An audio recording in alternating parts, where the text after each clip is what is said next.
الحمدللہ والصلاة والسلام علی رسول اللہ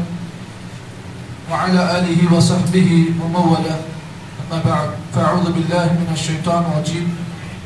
بسم اللہ الرحمن الرحیم وعن سعد بن ابی وقاص رضی اللہ تعالی عنہ قال قال رسول اللہ صلی اللہ علیہ وسلم في الحديث الطويل وإنك لن تنفق نفقة تبتغي بها وجه الله إلا أجرت عليها حتى ما تجعل في امرأتك أو كما قال عليه الصلاة والسلام. اللہ کے نبی صلی اللہ علیہ وسلم کی احادیث میں سے صحیح بخاری اور مسلم کی ایک حدیث آپ کے سامنے پیش کی گئی جس کے راوی حضرت سعد ابن ابی وقاص رضی اللہ تعالیٰ عنہ ہے. جیسا کہ گفتگو چل رہی ہے کہ اگر کوئی آدمی اپنے گھر والوں پر خرچ کرتا ہے تو گھر والوں پر خرچ کرنا یہ اس کے لیے فرض ہے. اس کے سلسلے میں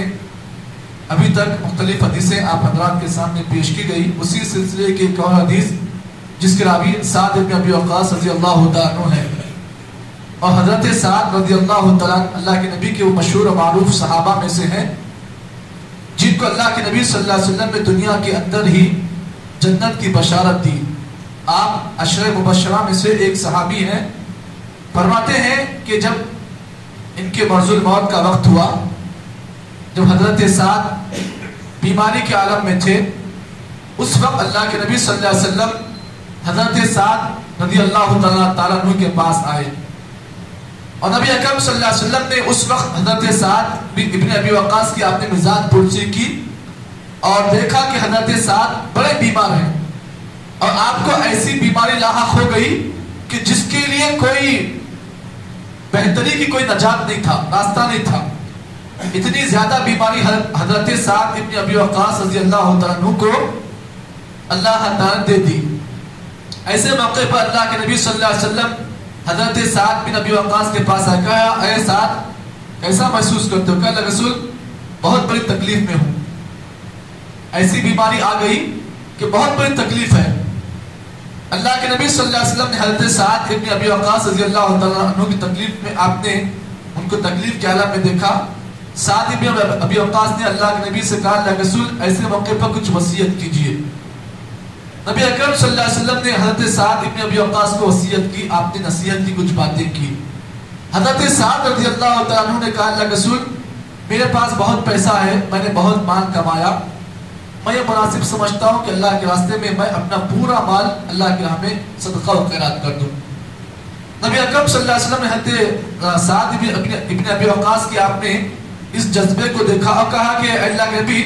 میں بہت پیسے والا ہوں لیکن میرے پاس صرف ایک ہی بیٹی ہے، اب میرے پورے مال کی اکیلی وہ ایک ہی بیٹی وارث ہے. اللہ رسول میں چاہتا ہوں کہ میں پورا مال اللہ کی راہ میں دے دوں. نبی اکرم صلی اللہ علیہ وسلم نے حضرت سعد ابن ابی وقاص رضی اللہ تعالیٰ عنہ کے اس جذبے کو دیکھ کر کہا کہ اے سعد اگر تم اللہ کی راہ میں مال دینا چاہتے ہو تو مال کا 1/3 حصہ اللہ کی راہ میں دو. اللہ رسول میرے پاس اس سے بھی زیادہ دینے کی طاقت ہے. تو نبی اکرم صلی اللہ علیہ وسلم نے سعد ابن ابی وقاص کہا کہ اے سعد اس بات کو جان لو کہ تم اللہ کی راہ میں اگر مال دینا چاہتے ہو تو 1/3 دو، اس سے بڑھ کر نہیں دے سکتے ہو. اس کے بعد حضرت سعد ابن ابی وقاص رضی اللہ تعالیٰ عنہ کو اللہ کے نبی نے ایک نصیحت یہ بھی کی کہ اے سعد اس بات کو جان لو اگر تم مر گئے اور تم نے اللہ کی راہ میں پورا مال دے دیا، تمہارے بعد تمہاری لڑکی ہے، تمہیں اولاد ہے، ایسا نہ ہو کہ تمہارے مرنے کے بعد تمہاری اولاد محتاج بن جائے، لوگوں کے پاس مانگنے کے لیے تیار ہو جائے. بہتر یہ ہے کہ تم اپنے مال کا 1/3 یعنی 1/3 1/3 حصہ اللہ کی راہ میں صدقہ کر دو اور بقیہ جو مال تمہارے پاس ہے تو تم اس مال میں اپنے اقارب اور اپنی بچی کے لیے اس کو جمع کر دو. اس کے بعد اللہ کے نبی صلی اللہ علیہ وسلم نے حضرت سعد ابن ابی وقاص کو ایک نصیحت آپ نے یہ بھی کی، کہا ہے کہ اے سعد اس بات کو جان لو انک لن تنفق نفقہ، اگر تم اپنے گھر والوں پر کسی چیز کو خرچ کرتے ہو، پیسے کو خرچ کرتے ہو، یہ ان کی ضروری چیزوں کو تم ان پر خرچ کرتے ہو. اللہ کے نبی کی شخصیت پر آپ غور کریں. آج ہمارے پاس کئی لوگ ایسے ہیں جو بیوی بچوں کو جب کھلاتے ہیں تو احسان ان پر جتاتے ہیں. مجھے کھلایا میں ہوں بلکہ تو پڑھ رہی، تو بڑی ہو رہی، میں ہوں بلکہ تیرے کو پیٹ میں غذا ملی، اگر میں نہیں ہوتا تو تیرا حال کیا ہوتا. نبی اکرم صلی اللہ علیہ وسلم نے حضرت سعد کو آپ نصیحت کی اور کہا انک لن تنفق نفقہ، اے سعد اس بات کو جان لو اگر تم اپنے بیوی بچوں پر کچھ خرچ کرتے ہو تبتغی بہا وجہ اللہ، لیکن خرچ کرتے وقت شرط یہ ہو کہ تم اللہ تعالیٰ کی رضامندی کے لیے خرچ کرتے ہو. بیوی بچوں کو کھلا رہے ہو، انہیں اڑا رہے ہو، پنا رہے ہو، ان کی ضروری اشیاء کو تم انہیں دے رہے ہو، لیکن یہ مت سمجھو کہ اللہ تعالیٰ نے مجھے جو ہے ایسا کرنے کا اللہ نے تعالیٰ نے مجھے طاقت دی ہے، یہ مت سمجھو. بلکہ تم اپنے بیوی بچوں کو جو تم خرچ کرتے ہو، تمہاری نیت یہ ہونی چاہیے کہ اللہ تعالیٰ کی رضامندی اگر اس میں ہو. تو نبی اکرم صلی اللہ علیہ وسلم نے فرمایا الا ما اجرت علیہا، تمہیں اس پر بھی اجر ملتا ہے، اس پر تمہیں ثواب ملتا ہے. اب آپ بولیں گے مول صاحب نماز پڑھے تو ثواب ملتا نا، روزہ رکھیں گے ثواب ملتا، لیکن یہ ایک ایسا عمل جو دنیاوی عمل ہے. اگر کوئی آدمی اپنی بیوی کو 10,000 کا جوڑا دلا رہا ہے، 5,000 کی ساڑی دلا رہا ہے، یا یوں سمجھے کہ اپنی اولاد کو 2,000 کا لباس دلا رہا ہے،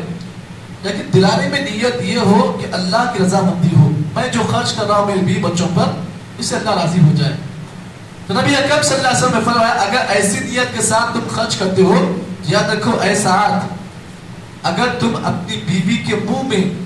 ایک لقمہ بھی اگر نوالا ڈالتے ہو، اس حدیث کو سن لو، آپ نے کہا اگر تم اپنی بیوی کے منہ میں ایک لقمہ بھی اگر نوالا ڈالتے ہو، لیکن شرط یہ ہے کہ اللہ کی رضامندی کے لیے اور اچھی نیت کے ساتھ اگر تم اپنے بیوی کو ایک لقمہ بھی کھانا کھلاتے ہو، اس پر بھی تمہیں اجر ملتا ہے. معلوم کیا ہوا؟ اس ایک حدیث کے ٹکڑے سے ہمیں اور آپ کو بہت ساری باتیں معلوم ہوئی. پہلی بات، اس حدیث کے ٹکڑے سے ہمیں اور آپ کو یہ معلوم ہوئی کہ اگر ہم اپنے بیوی بچوں پر اگر کچھ خرچ کرتے ہیں